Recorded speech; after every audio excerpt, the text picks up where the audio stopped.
Hello once again guys, today I'm bringing you the first RU battle on this channel against one of these guys with name hard to pronounce, so check it above if you are curious.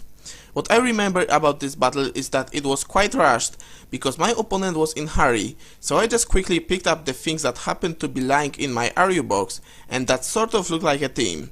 So let's get it started, shall we? So first turn, Entei vs Rotom Grass, prediction mode enabled. I go for Hidden Power Grass expecting his Quagsire, which could stall me to death without it, and I nailed it on the switch and it turns out to be a solid 2-hit KO. He brings his Nidoqueen and I switch to Slowking, so we have some sort of royal family on the field. I take Earth Power relatively well, regarding the fact that this is probably the stupidest Slowking set ever made. And here is why. Since he turns out to be a Life Orb variant and switches his move to a Thunderbolt, I go for a Brine. Yes, a Brine. Knowing that he will easily bring me below half of HP, so with max special attack investment I'm expecting it to be an easy one-hit KO. But it isn't. It isn't even close. And it wasn't long after this battle that I finally realized that Brine is doubled in power when opposing Pokemon is below half of HP, not the user, making it one of the most pointless moves in the game. Because when you think about it, if you broke the opponent below half of a move, why on earth would you need it doubled in power to finish him? So basically this Slowking should have R removed from its name, but thankfully he dies to another Earth Power, as well as his set itself. So I go to my Jinx and the stupidity continues, because I saved this Jinx using the Tequila from my female team, and I just changed her moveset. Result? I have a Jinx on the field with Lovely Kiss, Substitute, Nasty Plot and Ice Beam, holding a Choice Scarf. Yeah. I realized that right after I put his Crustle to sleep, so I switched to Crowdon named Crowduned. Huh? See what I did there? No? Me neither, because it wasn't intentional. On the same turn he switches to Drapion.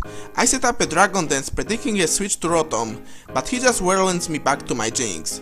Now I learn why he switched this thing in before, because I tried to save my Jinx knowing that with a Choice Scarf it may actually come in handy against his Nidoqueen and Rotom, but he goes for a Pursuit and with a stab it is enough to take me out. I go to my Sandslash thinking that he can't do much to me, and I just try to set up my rocks on the switch, but he goes for a Taunt predicting that.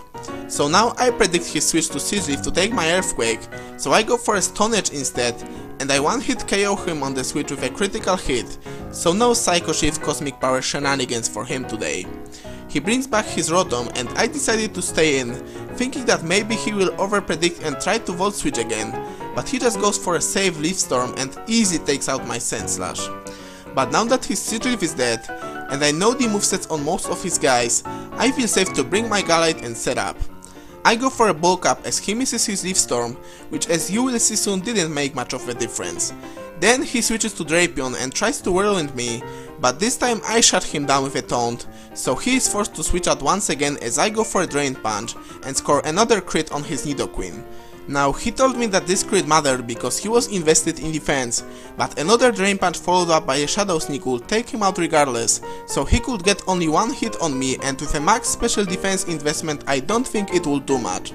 Anyway, at the time we played this battle I forgot that I have max special defense, so I go for a Shadow Sneak on his Rotom expecting Leaf Storm to kill me, but would you look at that, base 140 stab move doesn't even do half, and that is why I think that the Leaf Storm miss as well as a crit on Nidoqueen didn't change the outcome of the game. So after I get over the shock how well I took that hit, I recover some of my health with yet another critical hit Drain Punch, so far third in a row. He brings his Sleeping Crustle now, and after a Bulk Up I take it out as well with a 2 Drain Punches followed up by a Shadow Sneak, and I take X-Scissor in exchange with relative ease. His last Pokemon is a Drapion and he knows that he can't do anything to me, so he decides to forfeit, and that is the game. Good game, Mike. My Gallade is probably the only thing that saved me from losing it, and quite a few crits on my side may also have something to do with it. But in the end it was a fun battle and I think that's what it's all about. I don't have to tell you guys how you can show your appreciation if you enjoyed the video. See you all next time.